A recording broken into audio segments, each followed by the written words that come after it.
ನಮ್ಮ ಮನೆಯಿಂದ ಒಂದು ಆಲ್ಮೋಸ್ಟ್ 20 ಕಿಲೋಮೀಟರ್ಸ್ 1 ಅವರ್ ಜರ್ನಿ ಅಂತ ಅನ್ಕೊಳ್ಳಿ.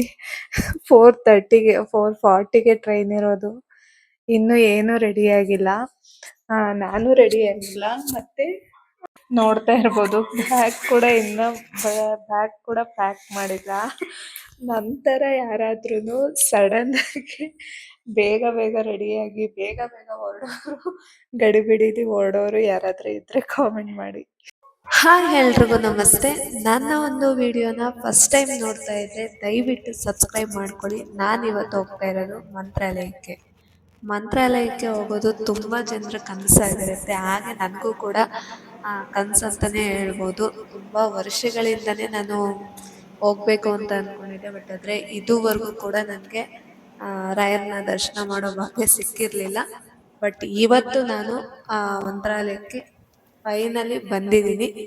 ನಾನಿವಾಗ ರೀಚ್ ಆಗಿದ್ದೀನಿ ಮಂತ್ರಾಲಯ ರೈಲ್ವೆ ಸ್ಟೇಷನ್ಗೆ.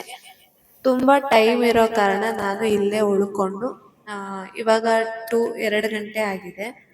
ಸೊ 4 ಗಂಟೆವರೆಗೂ ನಾನು ರೆಸ್ಟ್ ಮಾಡಿ ವೇಟಿಂಗ್ ರೂಮ್ನಲ್ಲಿ ರೆಸ್ಟ್ ಮಾಡಿ ಇಲ್ಲೇ ಸ್ನಾನ ಮಾಡಿಕೊಂಡು ರೆಡಿಯಾಗಿ ಹೋಗೋ ಪ್ಲ್ಯಾನ್ ಇದೆ. ಯಾಕಪ್ಪ ಅಂತಂದರೆ ಅಲ್ಲಿ ರೂಮ್ ಸಿಗಲ್ಲ ಅದು ಇದು ಅಂತ ನಾವು ವಿಡಿಯೋದಲ್ಲಿ ನೋಡ್ತಾನೆ ಇದ್ದೀವಲ್ವಾ. ಸೊ ನಾನು ವೇಟಿಂಗ್ ರೂಮಲ್ಲಿ ವೆಯ್ಟ್ ಮಾಡಿಕೊಂಡು ಇಲ್ಲೇ ಫ್ರೆಶ್ ಅಪ್ ಆಗೋದಕ್ಕೆ ಎಲ್ಲ ವ್ಯವಸ್ಥೆ ಇರುತ್ತೆ. ಸೊ ನಾನು ಆ ಪ್ಲ್ಯಾನ್ ಮಾಡಿಕೊಂಡೆ. ಇವಾಗ ನಾನು ರೆಡಿಯಾಗಿ ಹೋಗ್ತಾ ಇದ್ದೀನಿ. ಇಲ್ಲಿ ಲಾಕರ್ ರೂಮ್ ಇರಲಿಲ್ಲ ಈ ಸ್ಟೇಷನಲ್ಲಿ. ಇಲ್ಲೇ ಇಡೋದಕ್ಕೆ ಹೇಳಿದ್ರು. ನನಗೆ ಯಾಕೋ ಸೇಫ್ ಅಲ್ಲ ಅಂತ ಅನ್ನಿಸ್ತು. ಇಟ್ಟಿದ್ದೆ, ಸೇಫ್ ಅಲ್ಲ ಅನ್ನಿಸ್ತು, ಮತ್ತೆ ವಾಪಸ್ ತಗೊಂಡ್ಬಿಟ್ಟೆ. ಆಮೇಲೆ ದೇವಸ್ಥಾನದ ಹತ್ರ ಬಂದರೆ ಇಲ್ಲೇ ನಮಗೆ ಲಾಕರ್ ವ್ಯವಸ್ಥೆ ಇದೆ, ಆರಾಮಾಗಿ ಇಡ್ಬೋದು. ಸೊ ಇಟ್ಬಿಟ್ಟು ನಾನು ಇವಾಗ ಹೋಗ್ತಾ ಇದ್ದೀನಿ, ಟೆಂಪಲ್ ದರ್ಶನಕ್ಕೆ ಹೋಗ್ತಾ ಇದ್ದೀನಿ.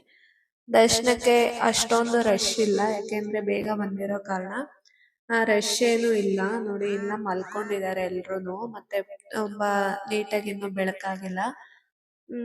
ಸೊ ನೋಡಿ ವೆಯ್ಟ್ ಮಾಡೋ ಅಂತ ಇದೇ ಇಲ್ಲ, ಹಾಗೆ ಮೂವ್ ಆಗ್ತಾ ಇದ್ದಾರೆ. ಕಮ್ಮಿ ಜನನೇ ಇದ್ದಾರೆ. ದರ್ಶನ ಆಗುತ್ತೆ ಅಂತ, ಬೇಗ ಆಗುತ್ತೆ, ಒಳ್ಳೆ ದರ್ಶನ ಆಗುತ್ತೆ ಅಂತ ನನಗಂತೂ ಖುಷಿ ಆಯಿತು. ಸೊ ನೋಡ್ಕೊಂಡು ಬನ್ನಿ. ವೀಕೆಂಡ್ ಮತ್ತು ಗುರುವಾರ ಒಂದು ನೋಡ್ಕೊಂಡು ಬನ್ನಿ. ಗುರುವಾರ ತುಂಬ ರಶ್ ಇರುತ್ತೆ, ಮತ್ತು ವೀಕೆಂಡ್ಸಲ್ಲಿ ಕೂಡ ರಶ್ ಇರುತ್ತೆ. ಇವತ್ತು ಫ್ರೈಡೇ ಆಗಿರೋದ್ರಿಂದ ನನಗೇನು ಅಷ್ಟೊಂದು ರಶ್ ಅಂತ ಅನ್ನಿಸ್ತಾ ಇಲ್ಲ ಆಮೇಲೆ ರಶ್ ಆಗುತ್ತೆ ಇಲ್ಲ ನನಗೆ ಗೊತ್ತಿಲ್ಲ. ನಾನಿವಾಗ ದರ್ಶನ ಮಾಡಿಕೊಂಡು ಹೊರಗಡೆ ಬಂದಿದ್ದೀನಿ. ನೋಡಿ ಇವಾಗ ಸ್ವಲ್ಪ ಬೆಳಕಾಗೈತೆ, ಅಷ್ಟೊಂದು ಬೆಳಕಾಗಿಲ್ಲ. ಇಲ್ಲೇ ಪಕ್ಕದಲ್ಲಿ ಕೂಡ ಎಲ್ಲ ರಾಯರ್ದು ವಿಗ್ರಹ ಮತ್ತು ಕೃಷ್ಣನ ವಿಗ್ರಹ, ರಾಮನ ವಿಗ್ರಹ ಎಲ್ಲ ಇಟ್ಟಿದ್ದಾರೆ. ಸರಿ ಅಂತೇಳಿ ನಾನು ಅದನ್ನು ನೋಡ್ತಾ ಇದ್ದೀನಿ.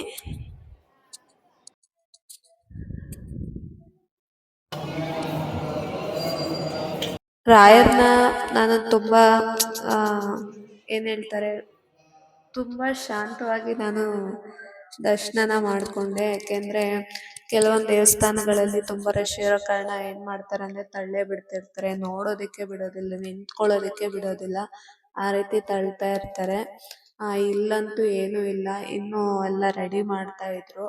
ಹಂಗಿದ್ರು ಕೂಡ ನಾನು ಅಟ್ಲೀಸ್ಟ್ 1 ನಿಮಿಷ ಆದರೂ ನಾನು ಅಲ್ಲಿ ರಾಯರ ಮುಂದೆ ನಿಂತ್ಕೊಂಡಿದ್ದೆ, ಇದ್ರ ಮುಂದೆ ನಿಂತ್ಕೊಂಡಿದ್ದೆ. ತುಂಬ ಆರಾಮಾಗಿ ನನಗೆ ದರ್ಶನ ಆಯಿತು. ನಿಜವಾಗ್ಲೂ ಯಾರೂ ತಳ್ಳೋರು ಇರಲಿಲ್ಲ, ಯಾರು ಬೇಗ ಹೋಗಿ ಹೋಗಿ ಅಂತ ಹೇಳೋರೇ ಇರಲಿಲ್ಲ. ಎಲ್ಲರೂ ಕೂಡ, ನಾನೊಬ್ಬಳೇ ಅಂತಲ್ಲ, ತುಂಬ ಜನ ಅಲ್ಲೇ ನಿಂತ್ಕೊಂಡು ತುಂಬ ಒಂದು ಇದರಲ್ಲಿ ದರ್ಶನ ಮಾಡಿಕೊಂಡ್ರು. ಶುಕ್ರವಾರ ದರ್ಶನ ಮಾಡಿರೋರು ಎಲ್ರಿಗೂ ಗೊತ್ತಿರುತ್ತೆ. ಯಾರಾದರೂ ಈ ವಿಡಿಯೋ ನೋಡ್ತಾ ಇದ್ರೆ ಬೇಕಾದರೆ ಕಾಮೆಂಟ್ ಮಾಡಿ ಹೇಗಿತ್ತು ದರ್ಶನ ಅಂತೇಳಿ. ಸರಿ ಅಂತೇಳಿ ನಾನು ಹೊರಗಡೆ ಬಂದೆ. ಹೊರಗಡೆ ಒಂದು ಪುಷ್ಕರಣಿ ಮತ್ತು ಮಂತ್ರಾಕ್ಷತೆ ಎಲ್ಲ ಇಸ್ಕೊಂಡು ಪುಷ್ಕರಣಿ ಹತ್ರ ನೋಡಿಕೊಂಡು ನಂತರ ನಾನು ನದಿ ಹತ್ರ ಹೋದೆ. ನಾನು ಅಲ್ಲೇ ರೆಡಿಯಾಗಿ ಬಂದಿದ್ದರಿಂದ ನಾನು ನದಿ ಹತ್ರ ಹೋಗಿರಲಿಲ್ಲ. ಯಾಕೆಂದರೆ ನನಗೇನು ನದಿಯಲ್ಲಿ ಸ್ನಾನ ಮಾಡೋ ಅಂಥ ಪ್ಲ್ಯಾನ್ ಏನೂ ಇಲ್ಲ, ನನಗೆ ಇರಲಿಲ್ಲ ಕೂಡ. ಸೊ ನಾನು ಅದಕ್ಕೆ ಹೋಗಿರಲಿಲ್ಲ. ಆಮೇಲೆ ನಾನು ದರ್ಶನ ಮಾಡಿಕೊಂಡು ಆದಮೇಲೆ ಹೋದೆ. ಯಾಕಂದ್ರೆ ನನಗಂತೂ ತುಂಬ ಟೈಮ್ ಇದೆ, ಬೇರೆ ಎಲ್ಲಿ ಹೋಗೋದು ಅಂತ ಕೂಡ ಪ್ಲ್ಯಾನ್ ಮಾಡ್ತಾ ಇದ್ದೆ. ಇಲ್ಲಿ ಆಟೋಗಳು ಸಿಗ್ತವೆ, ಆಟೋದಲ್ಲಿ ನಮಗೆ 150 ರುಪೀಸ್ನ ಪೇ ಮಾಡಿದ್ರೆ ನಮ್ಗೆ ಆಲ್ಮೋಸ್ಟ್ 5 to 6 ಪ್ಲೇಸಸ್ನ ಅವರು ತೋರಿಸ್ಕೊಂಡು ಬರ್ತಾರೆ. ಅದರಲ್ಲಿ ರಾಯರ ಜಪದ ಕಟ್ಟೆ ಆಗಿರ್ಬೋದು, ಪಂಚಮುಖಿ ಆಂಜನೇಯ ದೇವಸ್ಥಾನ ಆಗಿರ್ಬೋದು, ಬಿಚ್ಚಲಮ್ಮ ಆಗಿರ್ಬೋದು, ಈ ಎಲ್ಲ ದೇವಸ್ಥಾನಗಳನ್ನ ಅವರು ತೋರಿಸ್ಕೊಂಡು ಬರ್ತಾರೆ. ಇದು ಮಂಚಲಮ್ಮ. ಮಂಚಲಮ್ಮನ ನಾವು ಮೊದಲನೇ ದರ್ಶನ ಮಾಡ್ಕೊಳ್ಬೇಕು ಅಂತ ಹೇಳ್ತಾರೆ. ಯಾಕೆ ಅಂತ ಅಂದ್ರೆ ಮಂಚಲಮ್ಮ ಅವರ ಒಂದು ಸಾನ್ನಿಧ್ಯದಲ್ಲಿ ರಾಯರು ಅವರ ಪರ್ಮಿಷನ್ ನ ಪಡ್ಕೊಂಡು ಇಲ್ಲಿ ನಿಲ್ಲಿಸ್ತಾರೆ. ಹಾಗಾಗಿ ಅವ್ರ ಮೊದಲು ದರ್ಶನ ಮಾಡಿ ಆಮೇಲೆ ರಾಯರನ್ನ ದರ್ಶನ ಮಾಡ್ಕೊಳ್ಬೇಕು ಅಂತ ಇಲ್ಲಿ ಹೇಳ್ತಾರೆ. ಸೊ ನಾನು ಇದೆಲ್ಲ ಮುಗಿಸ್ಕೊಂಡು ನೋಡ್ಕೊಂಡು ಪ್ಲೇಸಸ್ನ ನೋಡೋದ ಬೇಡವಾ ಅಂತ ಯೋಚನೆ ಮಾಡ್ತಾ ಇದ್ದೆ. ಆಮೇಲೆ ಇನ್ನು ಟೈಮ್ ಇದೆಯಲ್ಲ ನನಗೆ, ಸೊ ಟ್ರೈನ್ಗಳು ಯಾವುದು ಇಲ್ಲ, ಇಲ್ಲಿಗೂ ಟ್ರೈನ್ಸ್ಗಳಿಲ್ಲ. ಸೊ ಹೋಗೋಣ ಅಂತೇಳಿ ನಾನು ನಿರ್ಧಾರ ಮಾಡಿಕೊಂಡೆ. ಎಲ್ಲ ಸ್ವಲ್ಪ ಕೂತ್ಕೊಂಡಿದ್ದೆ ಅಲ್ಲೇ. ನೋಡಿ ಇವಾಗ ಪೂರ್ತಿಯಾಗಿ ಸ್ವಲ್ಪ ಬೆಳಕಾಗಿದೆ. ಇಲ್ಲಿವರೆಗೂ ನಾನು ಅಲ್ಲೇ ಕೂತ್ಕೊಂಡಿದ್ದೆ ಹೊರಾಂಗಣದಲ್ಲಿ. ನನಗೆ ಇಲ್ಲಿ ಏನಪ್ಪ ಇಷ್ಟ ಆಗಲಿಲ್ಲ ಅಂದರೆ ಕ್ಲೀನ್ನೆಸ್ಸು. ಅವರು ಕ್ಲೀನಾಗಿ ಇಟ್ಕೊತ ಇರ್ತಾರೆ, ಬಟ್ ಆದರೆ ಜನಗಳೇ ಸ್ವಲ್ಪ ಗಲೀಜು ಮಾಡ್ತಿರ್ತಾರೆ. ಎಲ್ಲಂದ್ರಲ್ಲಿ ಚಪ್ಪಲಿಗಳನ್ನ ಬಿಡೋದು, ಎಲ್ಲಂದರೆ ಅಲ್ಲಿ ಉಗ್ದಿರೋದು, ಈ ಥರ ಎಲ್ಲ ಇತ್ತು. ತುಂಬಾ ನೊಣಗಳೆಲ್ಲ ಇದ್ವು. ಎಲ್ಲೂ ಕುತ್ಕೊಳ್ಳೋಕೆ ಅಷ್ಟೊಂದು ಇಷ್ಟ ಆಗ್ತಾ ಇರ್ಲಿಲ್ಲ, ಆ ಥರ ಗಲೀಜೆಲ್ಲ ಇತ್ತು ಸ್ವಲ್ಪ. ರೈಲ್ವೆ ಸ್ಟೇಷನ್ ಅಲ್ಲೂ ಕೂಡ ಅಷ್ಟೇನೆ ತುಂಬಾನೇ ಗಲೀಜಿತ್ತು. ನಾನು ವೇಟಿಂಗ್ ರೂಮ್ ಅಲ್ಲಿ ಸ್ವಲ್ಪ ಕ್ಲೀನ್ ಇತ್ತು, ಓಕೆ. ಬಟ್ ರೈಲ್ವೆ ಸ್ಟೇಷನ್ ಅಲ್ಲಿ ಅಷ್ಟೊಂದು ಕ್ಲೀನ್ ಇರಲಿಲ್ಲ. ನಾನು ಸರಿ ಅಂತೇಳಿ ಈಗ ನಾನು ಪ್ಲೇಸಸ್ಗಳಿಗೆ ಬರ್ತಾ ಇದ್ದೀನಿ. ಪ್ಲೇಸಸ್ ಅಲ್ಲಿ ನನಗೆ ಒಬ್ರು ಪರಿಚಯ ಆದ್ರು, ಅಂದ್ರೆ ಪ್ಲೇಸ್ ಅಲ್ಲಿ ಪರಿಚಯ ಆಗ್ಲಿಲ್ಲ, ಅಲ್ಲೇ ಪರಿಚಯ ಆದ್ರು. ಇಲ್ಲೂ ಕೂಡ ಅಷ್ಟೇ, ಉಡುಪಿಯಲ್ಲೂ ಕೂಡ ಅಷ್ಟೇನೆ. ಉಡುಪಿಯಲ್ಲಿ ಒಂದು 7 to 8 ಮೆಂಬರ್ಸ್ ನನಗೆ ಪರಿಚಯ ಆಗಿದ್ರು. ಕೊನೆವರೆಗೂ ಕೂಡ ಜೊತೆಲೇ ಇದ್ರು. ಇಲ್ಲಿ 2 ಮೆಂಬರ್ಸ್ ಪರಿಚಯ ಆಗಿದ್ರು. ಅವರು ಕೂಡ ಅಷ್ಟೇನೆ ಪೂರ್ತಿ ಪ್ಲೇಸಸ್ನ ನೋಡ್ಕೊಂಡು ರೈಲ್ವೆ ಸ್ಟೇಷನ್ ವರೆಗೂ ಕೂಡ ಜೊತೆಯಾಗೇ ಇದ್ರು. ತುಂಬಾ ಚೆನ್ನಾಗಿತ್ತು ನಿಜವಾಗ್ಲೂ. ಯಾರಾದ್ರೂ ಈ ತರ ಸೋಲೋ ಟ್ರಾವೆಲ್ ಮಾಡ್ಬೇಕಾದ್ರೆ ಯಾರಾದ್ರೂ ಒಬ್ರು ಜೊತೆಗೆ ಸಿಕ್ಕದ್ರಂತೂ ತುಂಬಾನೇ ಖುಷಿ ಆಗ್ಬಿಡುತ್ತೆ ನಿಜವಾಗ್ಲೂ. ಇದು ಪಂಚಮುಖಿ ಆಂಜನೇಯ ದೇವಸ್ಥಾನ ನಾವು ಬಂದಿರೋವಂಥದ್ದು.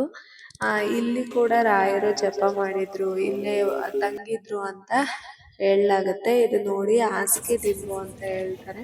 ಮತ್ತೆ ಇದು ರಾಯರ ಅಪ್ಪಣ್ಣಾಚಾರ್ಯ ಅವರ ಮನೆ. ಇದು ಮನೆ ನೋಡಿ.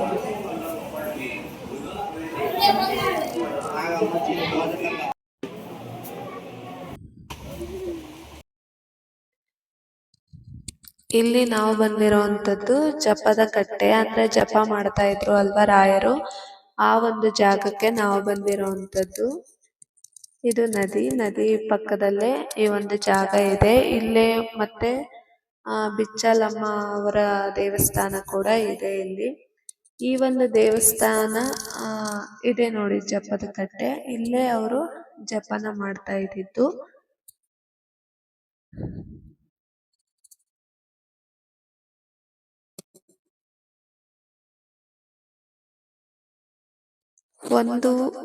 ಒಂದೇನಪ್ಪ ಹೇಳೋದಕ್ಕೆ ಇಷ್ಟಪಡ್ತೀನಿ ಅಂದ್ರೆ, ದೇವಸ್ಥಾನಗಳಾಗಿರ್ಬೋದು, ಯಾವುದೇ ಒಂದು ಪುರಾತನವಾದ ಜಾಗ ಆಗಿರ್ಬೋದು, ಭೇಟಿ ನೀಡಿದಾಗ ಅದನ್ನ ಆದಷ್ಟು ಕ್ಲೀನಾಗಿ ಇಡೋದಕ್ಕೆ ಟ್ರೈ ಮಾಡಿ. ಯಾಕೆಂದ್ರೆ ತುಂಬಾ ವರ್ಷದಿಂದ ಅದನ್ನ ಉಳಿಸ್ಕೊಂಡು ಬಂದಿರ್ತಾರೆ. ನಾವು ಕೂಡ ಅದನ್ನ ಹಾಗೆ ಉಳಿಸ್ಕೊಂಡು ಹೋಗ್ಬೇಕು. ನಾವೇ ಹಾಳು ಮಾಡ್ಬಿಟ್ರೆ ಮುಂದಿನ ಪೀಳಿಗೆಗೆ ಅದನ್ನ ನೋಡೋದಕ್ಕೆ ಸಿಗೋದಿಲ್ಲ ಅಂತ ಹೇಳಕ್ ಇಷ್ಟಪಡ್ತೀನಿ. ಇದೇ ನೋಡಿ ಬಿಚ್ಚಲಮ್ಮ ದೇವಸ್ಥಾನ. ಈ ಬಿಚ್ಚಲಮ್ಮ ದೇವಸ್ಥಾನದ ವಿಶೇಷ ಏನಪ್ಪಾ ಅಂತಂದ್ರೆ, ಇದನ್ನ ಬಾಳೆಹಣ್ಣು ಮತ್ತೆ ಬೆಲ್ಲದಿಂದ ನಿರ್ಮಾಣ ಮಾಡಿದ್ದಾರೆ ಅಂತ ಹೇಳ್ತಾರೆ. ನೀವು ನೋಡ್ಬೋದು, ಆ ದೇವಸ್ಥಾನ ಸ್ವಲ್ಪ ಕಲರ್ ಕಾಣಿಸ್ತಾ ಇದೆ. ನಾವೇ ಒಂದು ಎಲ್ಲ ದರ್ಶನ ಮಾಡಿಕೊಂಡು ನಾನು ವಾಪಸ್ಸು ಮಂತ್ರಾಲಯಕ್ಕೆ ಹೋದೆ. ಮಂತ್ರಾಲಯಕ್ಕೆ ಹೋಗಿ ಪ್ರಸಾದನ ತಿನ್ಕೊಂಡು ನಾನು ಮತ್ತೆ ರೈಲ್ವೆ ಸ್ಟೇಷನ್ಗೆ ವಾಪಸ್ ಆದೆ. ಈ ಒಂದು ಜರ್ನಿ ನಿಮಗೆ ಇಷ್ಟ ಆಗಿದ್ರೆ ದಯವಿಟ್ಟು ಸಬ್ಸ್ಕ್ರೈಬ್ ಮಾಡಿಕೊಂಡು ಲೈಕ್ ಮಾಡಿ, ಶೇರ್ ಮಾಡಿ. ಮುಂದೆ ವಿಡಿಯೋಸ್ಗಳನ್ನ ಹಾಕ್ತಾ ಇರ್ತೀನಿ, ದಯವಿಟ್ಟು ಸಪೋರ್ಟ್ ಮಾಡಿ ಅಂತ ಕೇಳ್ಕೊಳ್ತೀನಿ. ರಾಯರು ಎಲ್ರಿಗೂ ಒಳ್ಳೇದು ಮಾಡಲಿ. Thank you.